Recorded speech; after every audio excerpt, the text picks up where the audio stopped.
everybody, welcome to another episode of the Who Dat Weekly, featuring the Dirty Devs finest, Christopher J. Spires. Welcome to week 2 of training camp, y'all. Man, there's been a lot going on, and there's a lot of notes. I've been taking notes all week long, every single day of practice, everything that's been going on around training camp.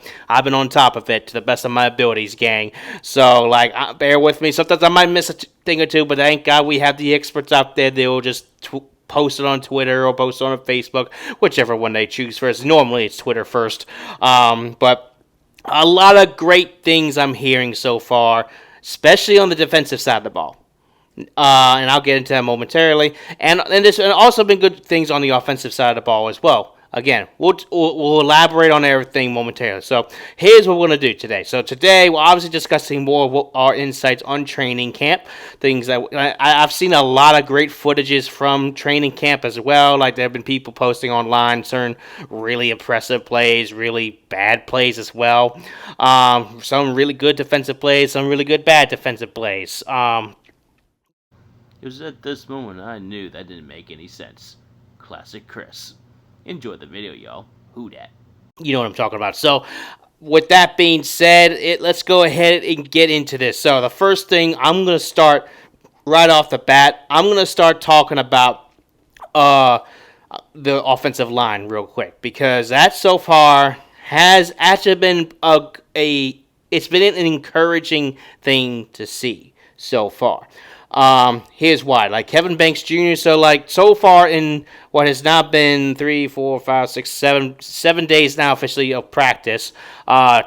This week alone was training camp days 3 through 7. And what I've seen a lot so far is how Kelvin Banks Jr.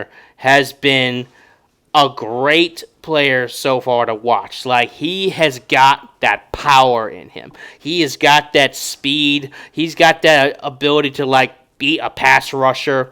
Is he perfect? Of course not. I mean, Chase Young is definitely making him look like a rookie, and that's something I want to highlight as well along the way. Like, Chase Young and Kelvin Banks have somehow developed this crazy chemistry to where Chase Young is going to give him everything he can have against Kelvin Banks, and then Kelvin Banks is just like a stone wall, just doing the best he could and just shut down Chase Young in any way he can. Like, Chase Young is a pro, obviously, and Banks is just a rookie.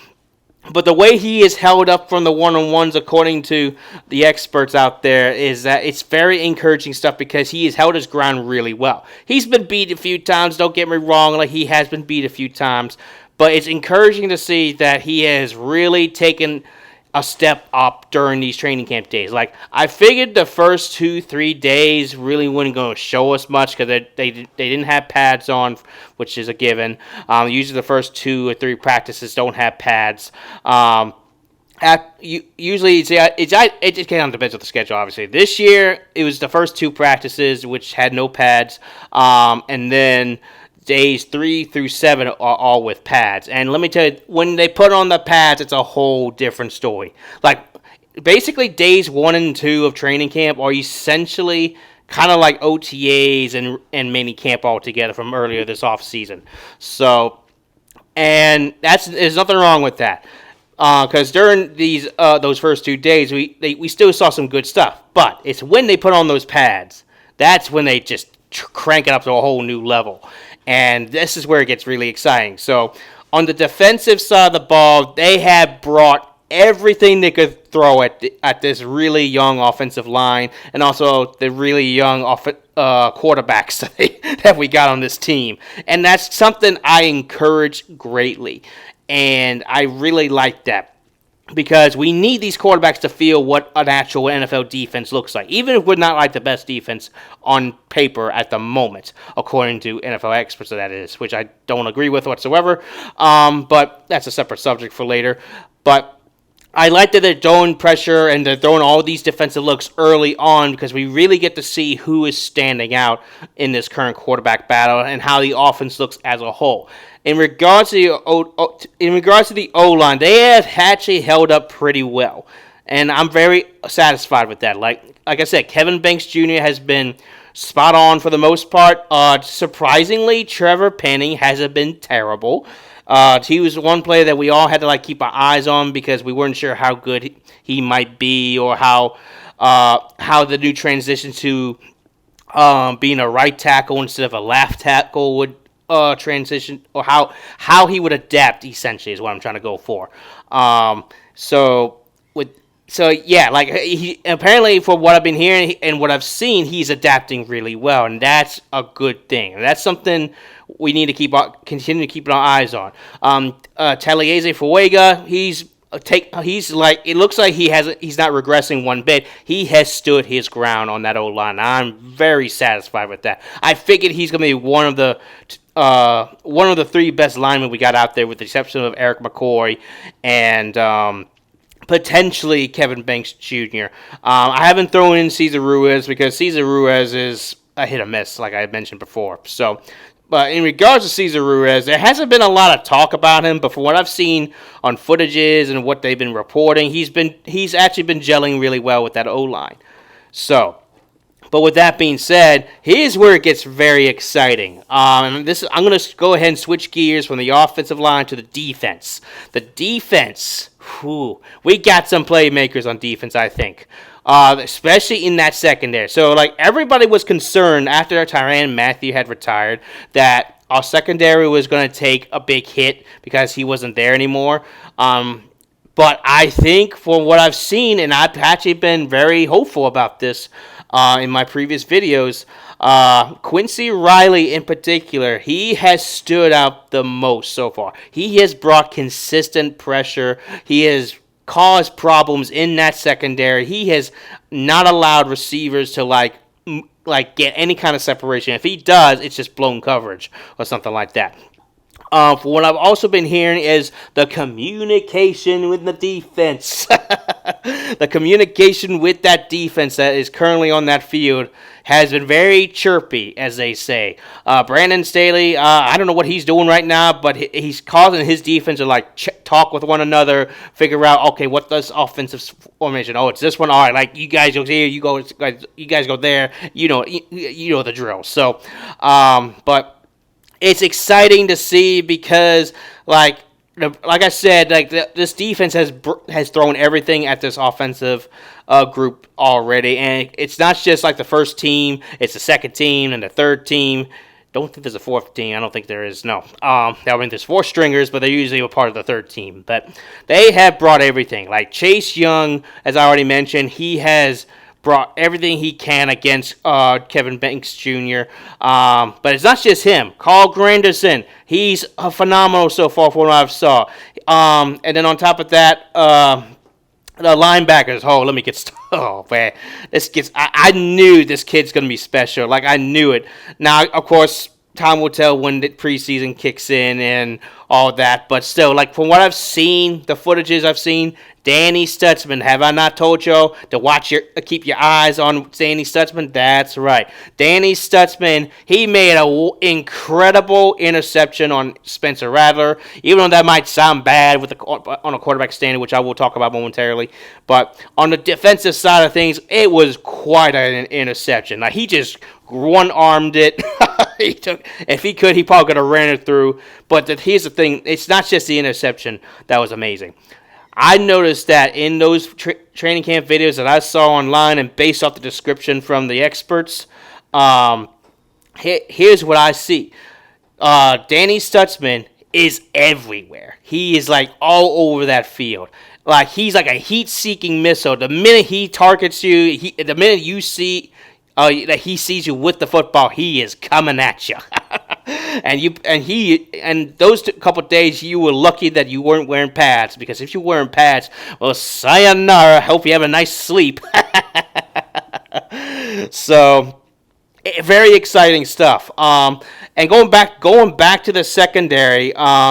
So, there's been other couple really nice picks other than from Quincy Riley, who has so far stood out the most in the secondary. There's also been Jordan Howden, I think that's his name. I think so. Rico Payton. Is that I know it's Rico something. Rico something. Rico's made some nice picks as well.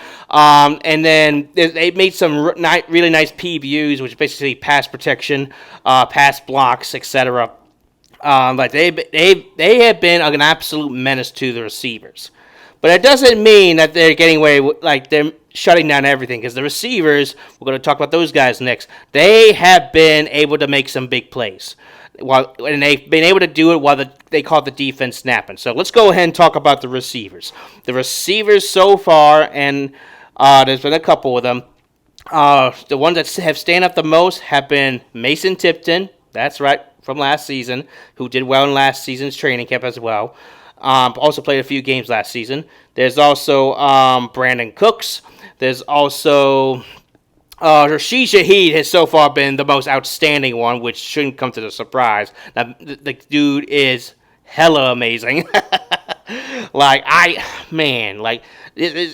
You could see that his presence on the field was missed greatly, especially last season when he went down with that knee or back injury, whichever one came first. But it's plays like that, and then there's been a few honorable mentions, like Dante Pettis. He's made some spectacular catches here and there. I haven't seen anything from those rookie undrafted free agents yet. Maybe they haven't made any noise. Here's the surprising thing. Now speaking about players who haven't made so much noise. Bub Means. Bub Means, who had made a little bit of noise last season, has not done much yet, which is concerning. Here's why it's concerning, because late last season he actually looked like he could be the next breakout wide receiver star. He was actually pretty reliable, but then he got hurt, and we wouldn't know how he would pan out the rest of the season. Because he couldn't play, period. So, but. Yeah, with Bub Means, we thought, okay, this is his time to shine. We've seen him over the course of the offseason working out with Tyler Shuck and just getting some passes here and there. And holy crap, hold up, timeout. I just saw on the news that Terry McLaurin of the Washington Commanders is requesting a trade. You saw that live first here. Okay, wow. I guess things did not go the way he wanted. That's it. That's fascinating. I'll have to talk about that later on. But let's get back to the Saints wide receivers. And Chris Olave. Chris Olave has been it looks like he's bouncing back very nicely despite the concerns of injuries and everything. And I'm encouraged by this receiver core, because they are one of the bigger questions I had in mind, because I wasn't sure how the health of this team would impact the receiver core and how do these guys bounce back. So far, what we've seen has been very encouraging stuff.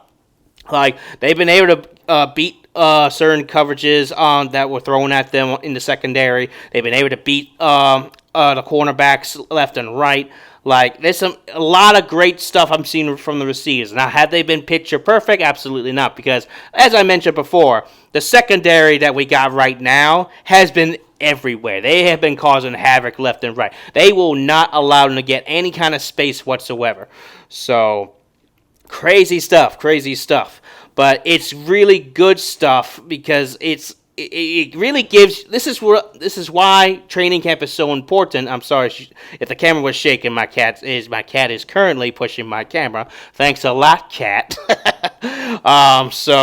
But anyway, so I lost my train of thought. Let me backtrack for a second. Oh yeah. So when it comes to training camp, you really get a better picture to how these guys are going to perform. And so far, I've seen the best of the offense and the best of the defense, the worst of the offense and the worst of the defense. And that is encouraging, because both sides are battling it out very nicely. Defense has made some great plays. Offense has made some great plays. The quarterbacks have made some good plays here and there. The receivers have. The cornerbacks have done it. Linebackers, there's been consistent pressure by the defense. There's been consistent protection by the offense. It's been back and forth. So what does this all mean in the end game? What does this all mean? It could mean a lot of things. It could mean that this team might improve next season, but again, it's too early to tell, because it's only been 2 weeks of training camp. and we just finished up day 7 today, and there's gonna be more days coming up after this video has been made.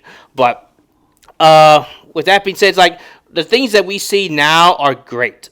The things that we see now are great for a reason, because it's encouraging us to think maybe this team might be better than people are expecting us to be.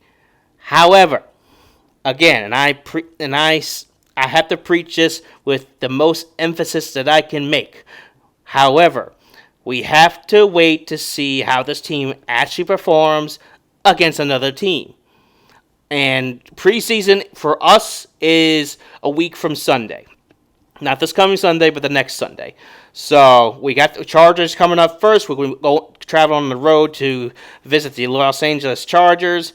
And we're going to see what this team is really made of. We're going to see what these quarterbacks are really made of, which I will cover shortly in a minute. We're going to see how this defense plays. We're going to see how all these rookies have been doing, how they really do against another team. Even though if that team is mainly going to be second, third, and fourth stringers, it doesn't matter. It gives us a better idea to what this team is going to be like, So it's going to be fun. It's already fun right now because we're covering a lot. Like all these things that we're seeing right now have been fantastic stuff. I'm really encouraged that Danny Stutzman, who I've been praising all off season so far since the draft, I really love that pick, and he is showing out right now in training camp. Quincy Riley, who I liked the pick. Don't get me wrong, but I wasn't sure how he would do because I wasn't sure if he was going to be an instant starter or not. But he so far he's been making a case where he has been able to. Oh, and before I forget, our latest addition, cornerback Julian Blackman. I am so glad that we got this guy. Let me tell you this much, he came in and has been an instant impact so far on defense. He's been able to contribute to the amount of secondary pressure on receivers and on the quarterback. He has been a consistent threat. Now I haven't seen him get picks yet, but he's been able to do some nice pass blocks and some pass protection stuff. He's been out there causing chaos, and I love every second of it. I'm so glad we got this guy, and the fact that we only got him on a 1-year, $5 million deal, which some people would think that's awfully stupid low. Why is it so low? Well, think about it. The dude's a 6-year veteran. I actually found out he's been in the league for 6 years. I can't believe that. But the thing with him, it's he's on one of those little 1-year prove it deals, and if he proves it this year, he might be on the team next season, or the next season after that, and the next season after that. We gotta see how he plays this year.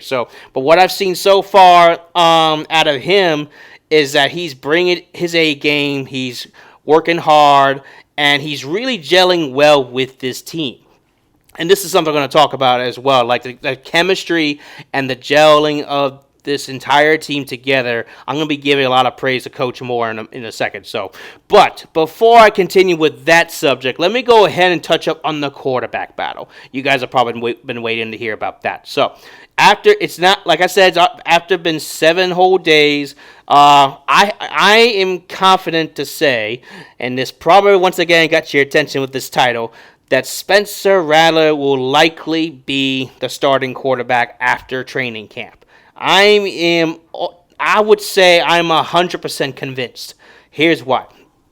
Spencer Rattler so far has had, I think, 3 chances at the first team rep. He's been practicing with the first team starters, or the starters, really, the same thing. But and every time he's with the starters, while he hasn't been say, quote-unquote, perfection, or perfect, that is, he has shown so much more versatility. He has shown that he has improved. He has shown that he is making better decisions with the football. So whatever Kellen Moore is doing with him, it's working. So far, he has been the most accurate quarterback during training camp for the Saints. He has if we were going by the numbers, he has a 72% completion rating, which is really, really good. That's stupid good. That's like up there good. Now, again, I know it's just training camp, so we don't want to get ahead of ourselves. So, but and he's only thrown, I think, only like 3 or 4 interceptions in the 7 days of training camp, which is not bad. He's made some really good throws to Rashid Shaheed, to Chris Olave, to Mason Tipton, Brandon Cooks as well, even to the running backs, which I will cover that in a moment. I'm sure you guys would love to hear about the running backs too. I'll cover them next. But like they and on top of that, with Spencer Rattler, he has shown that he can not only throw, which I think his throws are getting a lot more accurate than last season, but also he can scramble at the right time. And I've seen a lot of footage where he's scrambling at the right time to where, like, okay, he doesn't see anybody open, so let me go ahead and just run up the middle or run to the side, and guess what? He scored a touchdown. That's what we're looking for. That's exactly what we're looking for right now. So, So what does this mean for like the other two quarterbacks, Tyler Shuck and Jake Haener? In fact, speaking of the quarterbacks, I should let y'all know that Hunter Decker was released today. Hunter Decker unfortunately did not make the team. I guess he just wasn't good enough. Now there are people already complaining that he should not have been released. It should have been Jake Haener that should be released. And I'm going to be talking about Jake Haener for a second because he's got some haters out there, which to his defense, I am not a Jake Haener fan. Like, I was not a fan of his at all last season. In fact, I still think he stinks. But for what I've seen so far in training camp, he's actually making a case to why he should still be on this team. And he's making me eat my own words because as I mentioned before, I thought Jake Haener is going to be absolutely done. I thought the injury was just going to set him aside, and he's just, poof, out of here, gone, see ya. Instead, it was Hunter Deckers that ended up getting the boot. So, and what does this mean for Jake Haener? Well, Jake Haener has a likely chance of making this team because you need 3 quarterbacks.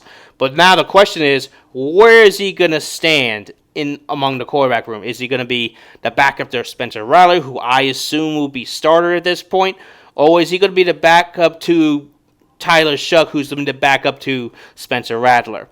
We'll find out in due time, because Jake Haener himself has made some pretty fantastic throws. Has he been as good as Spencer Rattler? Not by a long shot. Like, not even close.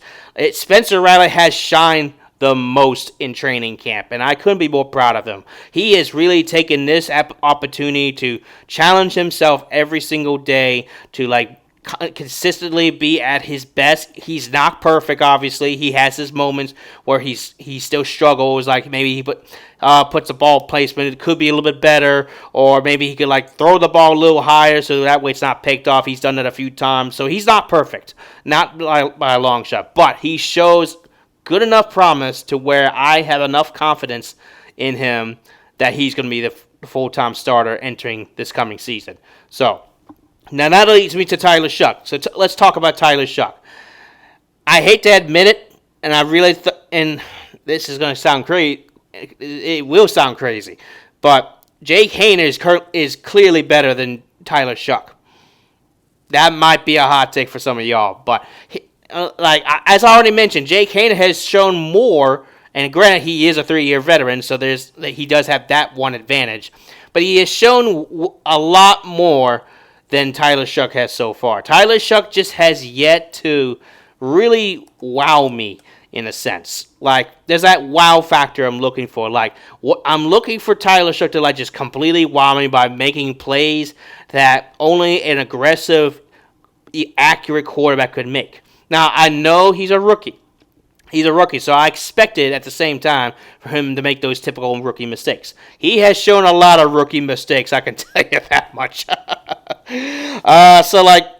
So far, out of the 3 quarterbacks, Tyler Shuck is actually the most inconsistent quarterback, which is not a good thing.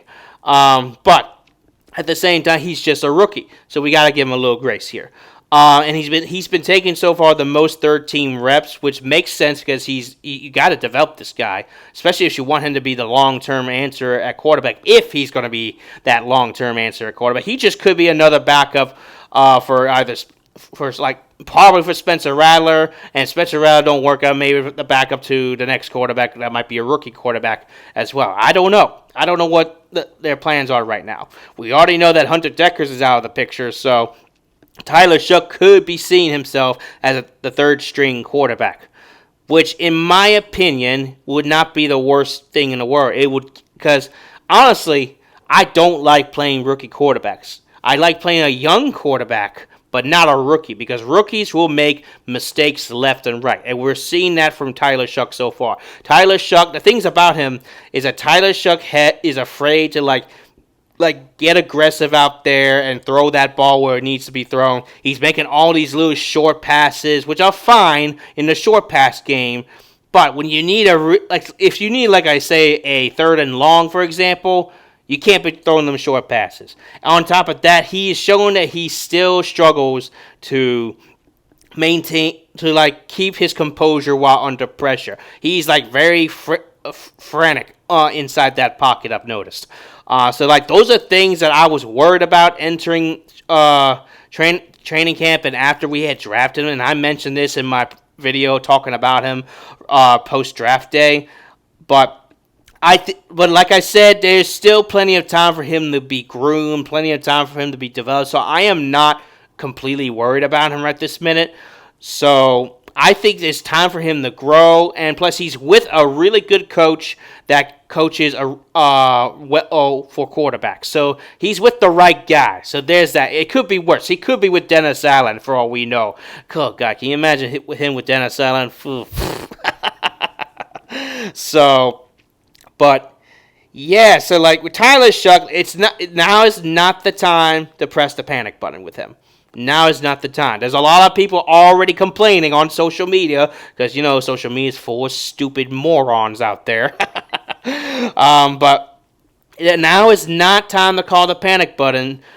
Press the panic button, that is, on Tyler Shough, because Tyler Shough, again, is a rookie.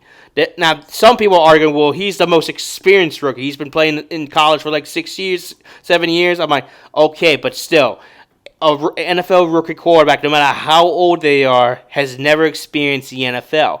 Why do you think Brandon Weeden didn't last that long? He entered the NFL as a rookie at the age of 28 years old, and he still stunk. So I expected something similar with Tyler Shough. He's not going to be great. He's actually going to be kind of mediocre at the start. But if you give him time to groom himself, to be developed as an NFL quarterback, let him take his time, be a third-string quarterback if you have to. Let him learn the ropes of this new offense. And that's the other thing that I've noticed from around social media is the constant complaints, and this is off topic from Tyler Shough, but the constant complaints of why Jake Haener is getting a lot of first-team reps. Again, as I mentioned already, Jake Haener is trying to make a case to why he could also be considered as a starter. Do I think he's going to be a starter? Absolutely not. He has no shot. I think Spencer Rattler is the clear and obvious winner in this battle so far.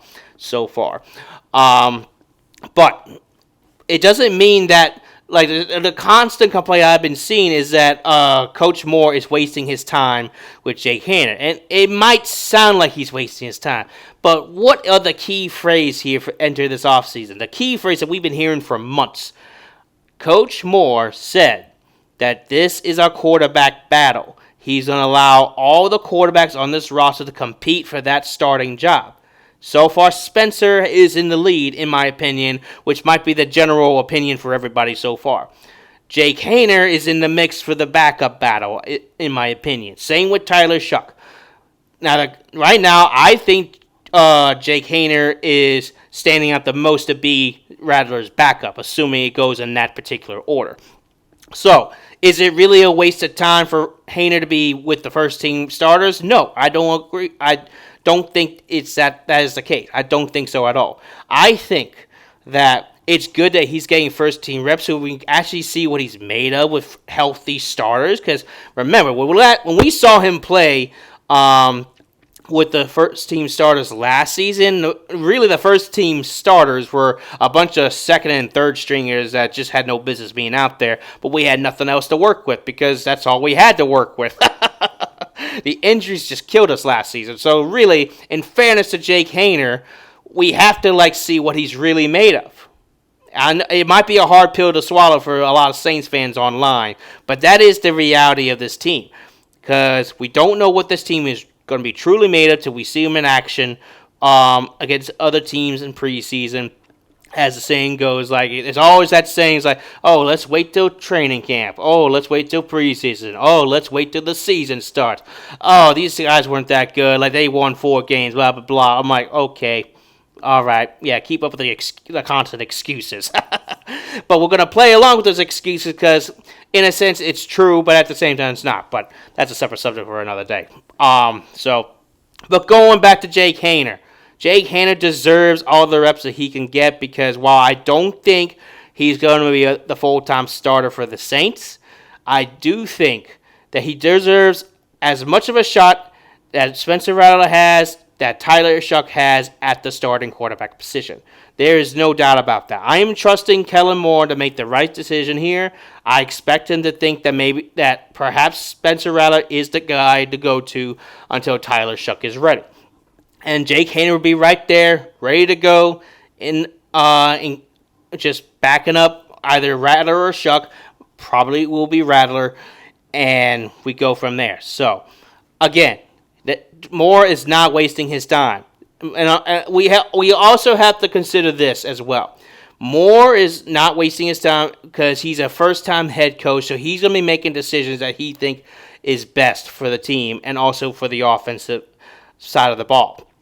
So, like, he's going to be making decisions that he thinks is best, and I'm very supportive unless it's something I just absolutely disagree with. So, there you have it. So, but before we get into it, let's go ahead and talk about the running backs. So, the running back room has been very fascinating to watch. As I mentioned, they got Alvin Kamara, Kendre Miller, Devin Neal, Marcus Yarns. They got Velus Jones out there, Clyde Edwards-Helaire. They got a whole list of running backs in there. They're very talented. And as I mentioned before, it's probably the most talented position group on this team by far. So, for what we've seen so far, we've already seen that Alvin Kamara doing his thing. Like we knew that already. But what's really fascinating, in my opinion, is that Kendre Miller, that's right, the guy who I thought would not make this team, has been actually showcasing why he should make this team. Whoa. You're like, wow, that might contradict everything what I just said. It may sound like it, yeah, because, I've always preached that if I talk bad about a player because I don't believe in him enough and he ends up being really good that year, I like it when they make me look stupid because I encourage that because rather than make me look dumb and prove me wrong than to be proven right because I don't like to be proven right. I like to be proven wrong on things like this. So if Kendre Miller is doing just that, keep on going, brother. Keep on going. Which leads me into the interesting running back 3 battle right now, which I think is currently going on. Clyde Edwards-Helaire has shown some good stuff, but Devin Neal has also shown some good stuff. We've seen a few things about Marcus Yarns here and there, not as much, and same thing for Velus Jones Jr. So that is right now on the TBD side of things. So, but we've seen some good stuff. I'm going to say it's going to be very difficult to how they're going to narrow that part of the roster down. Good luck with that. Good thing I'm not the coach. I would struggle trying to figure that one out myself.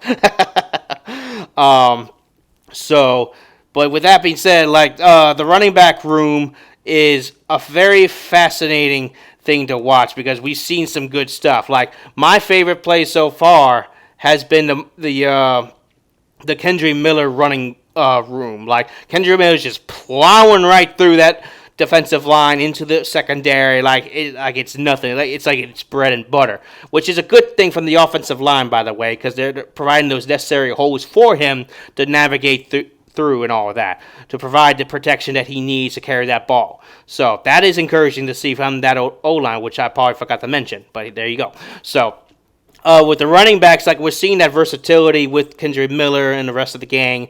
We're also seeing that power from them. We're also seeing the speed and the agility from them.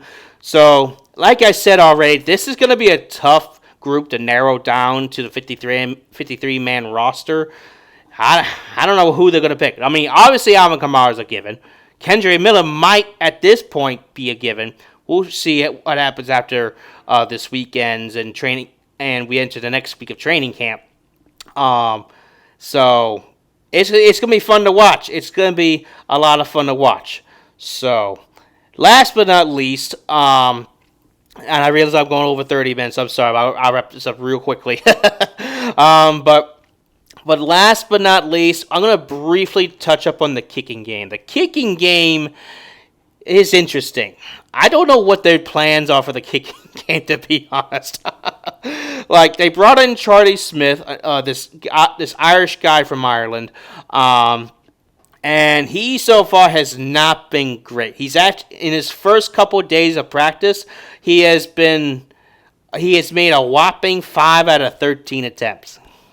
Now that number did change today. He actually did better today. He had 4 out of 5 attempts today, so that adds to his number of kicks made. But it's not been a good start, and so far, Groupie has been the better kicker for obvious reasons. He's the most experienced kicker out there too. So I just don't know what exactly the plan is with that particular side of the ball. Why? Why do we have all of these kickers? And same thing with the punters. We just picked up a third punter today. His name is let's see, what's his name here? His name is, I cannot find his name. What the heck? Kai Krogan. Kai Krogan. He's a punter. And that means we got 3 punters now. We got Kai Krogan, as I mentioned already. We got the Alabama guy whose name I'm drawing a blank, including our own starter. I'll post their names in the video. But I don't know what their plan is. I guess maybe they just weren't satisfied with our punter last season. I thought he was pretty good. Did y'all think he was pretty good? I thought he was pretty good. But I guess they saw otherwise. I don't know. Who knows? So, as of right now, in terms of the punter battle, I don't have much to say on that because they don't really talk about the punter that much. But the kicking battle is interesting because we've seen him bring in Charlie Smith, and he's not been great, but Groupie has been the better kicker so far. So only time will tell to see what they do with that. I'm guessing they brought Charlie Smith in because they needed an extra kicker in case Groupie goes down, which I don't think he went down last season. I don't remember, but still, we'll see. And in regards to the punters, I mean, how many more punters do you need? Goodness gracious. It's like my brother Ryan with the stupid kickers in freaking fantasy football. Shout out to my brother Ryan Spires. Oh, God. How many kickers do you need? Well, anyway, so that kind of wraps up my episode. So thank y'all for tuning in. I hope you guys were excited about training camp, about all the current updates that I can share with.